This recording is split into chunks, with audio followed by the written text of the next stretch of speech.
Dianggap upaya menghapus jejak ijazah palsu Jokowi, kebakaran hebat di Pasar Pojok Pramuka jadi pertanyaan. Jadi saya itu satu di antara rombongan yang ikut ke Jogja dan ke Solo, ke rumah Jokowi. Yang tanggal 15 April ya. Saya mau menanyakan tentang ijazah itu. Di UGM tidak mendapatkan penjelasan yang pas, dan Jokowi juga begitu aja, nggak ditunjukin juga sama tim. Jadi dalam perjalanan itu kita mendiskusikan ini kenapa kok nggak mau, padahal ini kan sederhana kalau memang dia punya dan ada.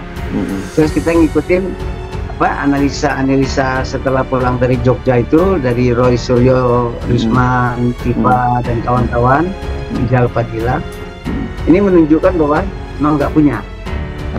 Nah dari situ kan terus TPUA ke Barreskrim menyampaikan laporan itu. Terus nggak berapa lama Jokowi juga ke Polda. Lalu muncul pernyataan Ibu Mega, kok bikin gegeran lah. Kalau memang punya tunjukin aja. Ya Ibu Mega betul bilang gitu. Tidak Ibu Mega. Terus saya komunikasi juga dengan Ahok pada waktu 2012 paslon sama Jokowi. Gimana keadaannya? Ini kok dia nggak mau menunjukkan ijazahnya. Terus Ahok bilang begini, pejabat yang tidak mau menunjukkan ijazahnya berarti miliknya adalah palsu. Kata Ahok. Nah, jadi kita mempertajam itu ya. Terus kita mencari tahu.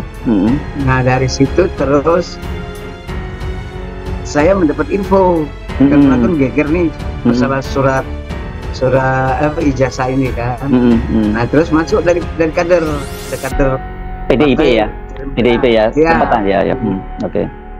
Masuk dari kader, Bang, ini ada si Anu yang paham soal itu, katanya. Oh ya, nah, saya cari terus ketemu. Ini gimana ceritanya? Nah, ceritalah dia. Siapa nih? Bisa disebutin namanya? Nah, ada di antara yang tiga itu. Jadi dia bilang ada pertemuan di Cikini itu. Kedatangan rombongan 3 orang dari Solo, tim Solo. Oh, yang tim Solo itu. Ya, Sanggit dan sebagainya itu ya. Ya, tim Solo itulah. Nah, terus rundingan di situ. Nah, terus dari situ dirancang. Katanya Denny dia yang merancang, karena dia memang yang paham. Jelas makin terbaca kegugupan di kubunya Jokowi itu, karena satu persatu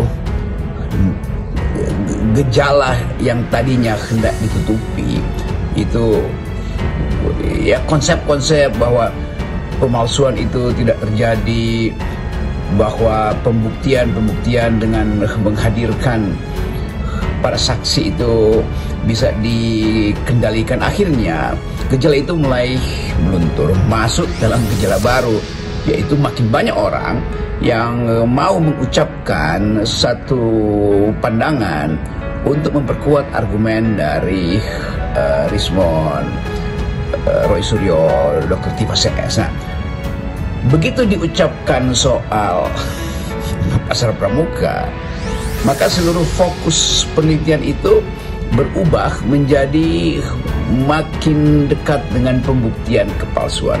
Karena kita tahu Pasar Pramuka itu ya dari zaman remaja, semua anak Jakarta mengerti apa yang terjadi di Pasar Pramuka, mulai dari pesan skripsi, bahkan terang-terangan dipamerkan di situ. Dulu masih ada semacam papan-papan kecil tuh yang menulis tuh di pinggir trotoar itu, menerima pesanan skripsi, menerima cetak ijazah. Jadi semua hal yang kemudian dikaitkan dengan Pasar Pramuka itu menjadi unsur pembenar.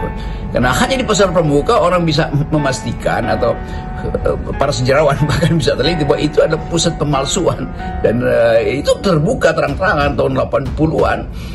Sejarah Pramuka itu kan dari permulaan kita mulai pemilu di era reformasi dan pilkada itu. Jadi banyak sekali orang datang ke situ yang tidak punya ijazah dapat dari situ, dapat SMA, dapat sarjana. Itu udah benar-benar semua orang tahu lah ya, kayak gitu. Ya, kader kan juga paling banyak tuh yang disebut orang-orang sebagai kader yang pakai akar bahar, kan gitu, akar bahar, pakai tato. Nah, ijazahnya dari situ. Tapi mereka lolos kan, lolos di pemilu karena memang mereka jawara kan, jagoan di wilayahnya. Nah, dari situ terus pemerintah mengeluarkan program kejar paket ABC itu loh. Untuk mengatasi kebutuhan ijazah itu. Jadi itu panjang sejarahnya. Nah, tanggal 15 tahun 2015 itu digerebek tuh sama Pramuka. Polda sama Ahok lah. Nah, itu ketangkep 8 orang itu. Nah, apakah itu dampak daripada pembuatan ijazah di situ? Nah, terus terjadilah pembakaran itu, bumi hangus. Kebakaran hebat melanda area bekas pasar Pojok Pramuka, Salemba, Senen, Jakarta Pusat pagi tadi. Dalam kebakaran ini 50 bangunan kios ludes terbakar dan 1 orang meninggal dunia. Dugaan sementara api berasal dari hubungan arus pendek listrik. Api berkobar hebat di area eks pasar Pojok Pramuka, Salemba, Senen, Jakarta Pusat Senin pagi tadi. Banyaknya bahan yang mudah terbakar membuat api dengan cepat melahap hingga menghanguskan puluhan kios yang berada di area tersebut. Tugas Sudin Penanggulangan Kebakaran dan Penyelamatan Kota Jakarta Pusat yang tiba di lokasi langsung berupaya melakukan proses pemadaman. Dugaan sementara, kebakaran terjadi akibat hubungan arus pendek listrik. Api baru bisa dipadamkan 1 jam kemudian setelah 10 unit damkar diterjunkan ke lokasi kebakaran. Tidak hanya menghanguskan lebih dari 50 kios, kebakaran yang melanda eks pasar Pramuka Pojok, Salemba, Senen, Jakarta Pusat ini mengakibatkan seorang warga tewas. Korban ditemukan tewas usai terjebak di dalam musola lantaran tidak mampu menyelamatkan diri. Hingga kini, petugas masih melakukan penyelidikan terkait penyebab pasti kebakaran. Direktorat Reserse Kriminal Umum Polda Metro Jaya menggerebek tempat pembuatan dokumen palsu di toko percetakan di Jalan Pramuka, Senen, Jakarta Pusat.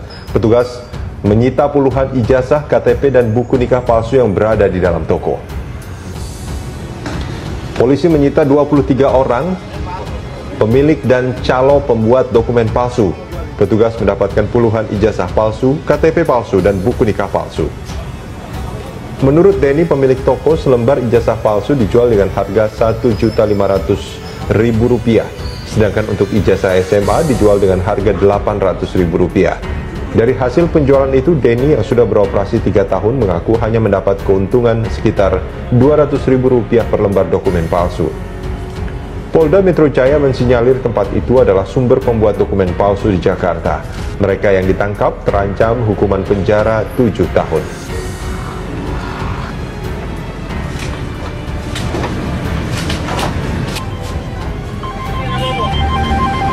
Ijazah apa aja yang kamu palsuin? SMA. SMA. Berapa duit bang jual ijazah bang? 900. Itu SMA. Kalau yang kuliah? Yang universitas berapa? 1,5. Udah berapa lama bang beroperasi bang? Saya 3-4 tahun. Ingin mengatakan bahwa terbakarnya pasar Pramuka itu kemungkinan disengaja karena ada hubungannya dengan Ya. Jadi kan gini, kita pernah lihat gedung Jaksa Agung dibakar. Karena ada peristiwa di situ. Ya kan? Iya. Terus gedung mana lagi itu terbakar. Selalu pakai cara seperti itu. Seperti selalu menggunakan cara-cara yang bumi hangus begitu, bumi hangus. Jadi dibakar jadi hilang. Pak Betor, boleh nggak bertanya kenapa Pak Betor baru sekarang nih tampil nih, sementara sudah polisi sudah menyatakan bahwa itu otentik gitu Pak? Jadi kan gini, setiap hari itu kan seperti kemarin Rismon pergi ke tempat Pak Gasmojo, berarti kan ada data baru. Saya yang nyerot itu begini, saya ikut ke Jogja ke Solo. Ikut Pak? Sama Ibu Buat itu. Oke. Saya ikut. Nah, jadi saya tadinya berharap Pak Jokowi menunjukkan, ternyata kan tidak. Nah, dia hanya tunjukkan pada wartawan. Begitu juga pada waktu kami ke UGM pun tidak memberikan sesuatu yang normal gitu loh. Orang datang jauh-jauh ingin menanya, ya tunjukin aja suatu. Jadi kayaknya Jokowi menghindar, terus UGM menghindar, terus Baris-Krim memaksa, pengacara memaksa, oh ini asli. Nah kan jadi sesuatu yang bagi saya nggak normal. Maka saya lacak, saya tanya kader-kader partai. Pasar Pramuka ya. Jadi panjang. PDI banyak yang bikin sarjana dan saya tahu karena saya ikut mengawasin kan secara pribadi. Saya melihat kader-kader kami yang jadi pentolan-pentolan itu begitu semua. Nah jadi ini yang saya lacak lagi ke belakang. Saya cari lagi kawan-kawan nama. Ini gimana ceritanya? Maka saya sampai ke Mas Pras Setio itu. Setio, mantan ketua DPRD. Edi Marsudi. Ya, dia yang dari tim Solo itu. Terus? Jadi dia tahu itu. Jadi dia mempertemukan tim Solo dengan tim DKI. Nah itulah ketemunya kelompok Widodo sama kelompoknya Denny Iskandar. Tadi ada nembut Denny JA, tadi apa urusannya dalam soal? Oh, Denny Iskandar. Tadi ada nyebutnya Denny JA, Denny Iskandar. Oh, Denny JA itu orang yang memblow up. Walaupun Jokowi nggak punya ijazah, di blow up mempengaruhi keputusan partai. Karena 80%, 84% angkanya itu. Iya. Jadi mau nggak mau Ibu Mega mau nggak mau mencalonkan Mega berpatokan pada hasil survei. Inilah lain. Sehingga partai kami agak sedikit kesulitan lah ya. Kurang hati-hati. Itu yang menyebabkan kenapa kami kurang teliti. Cermati adalah menurut kami tidak ada motif bagi Pak Jokowi untuk memasukkan ijazah S1-nya karena pada prinsipnya menjadi kepala daerah maupun presiden cukup dengan ijazah SMA. Jadi untuk apa ya memasuk ijazah S1 ya?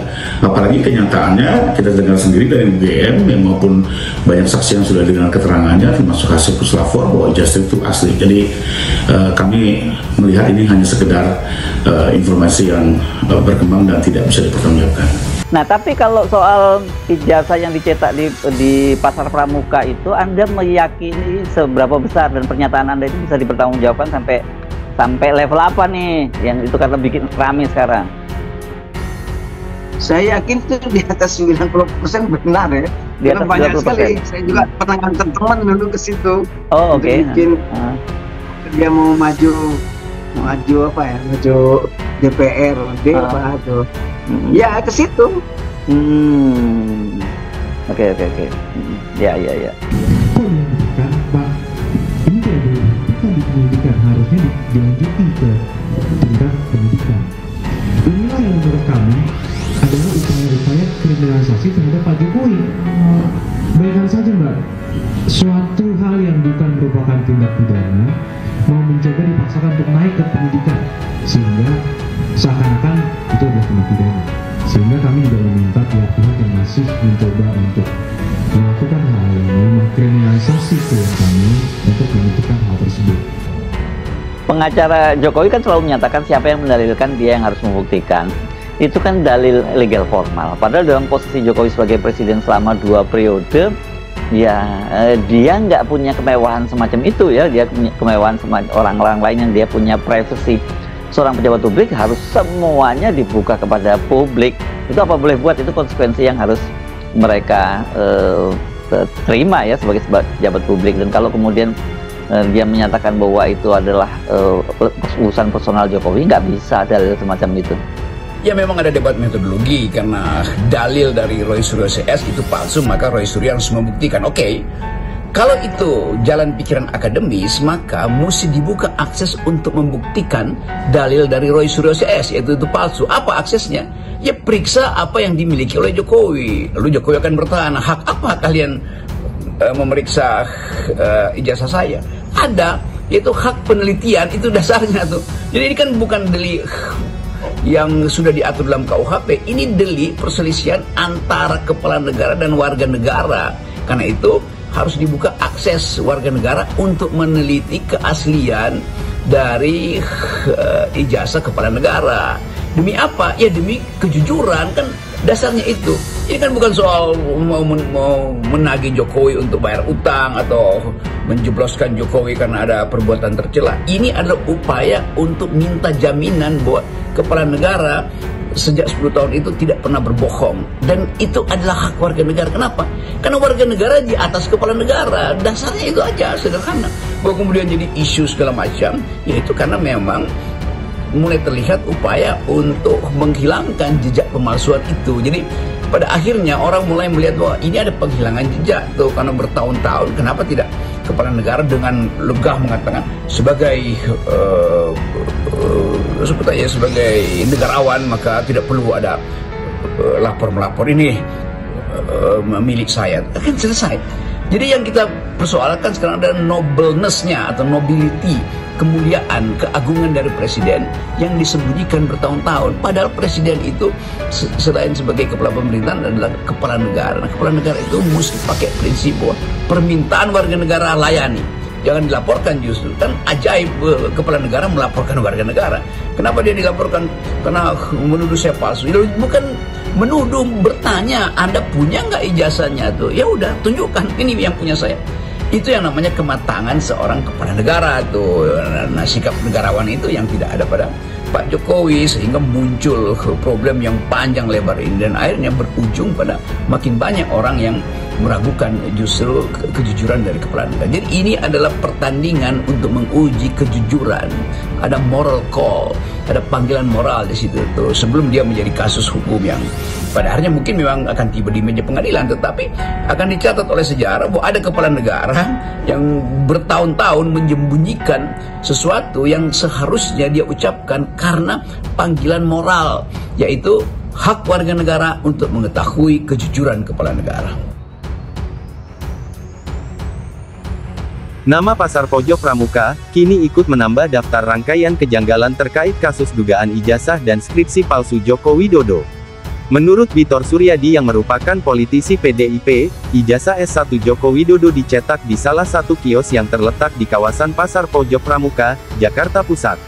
Pencetakan ijazah palsu di Pasar Pojok Pramuka, menurut Bitor dilakukan oleh tim sukses Joko Widodo yang seluruhnya merupakan warga Solo. Pencetakan ijazah, selain untuk kelengkapan dokumen ke KPU juga untuk memenuhi syarat sebagai Gubernur Jakarta. Terkait dengan munculnya polemik yang kini beredar di tengah publik, Rismon Sianipar yang merupakan ahli digital forensik ikut memberi tanggapan.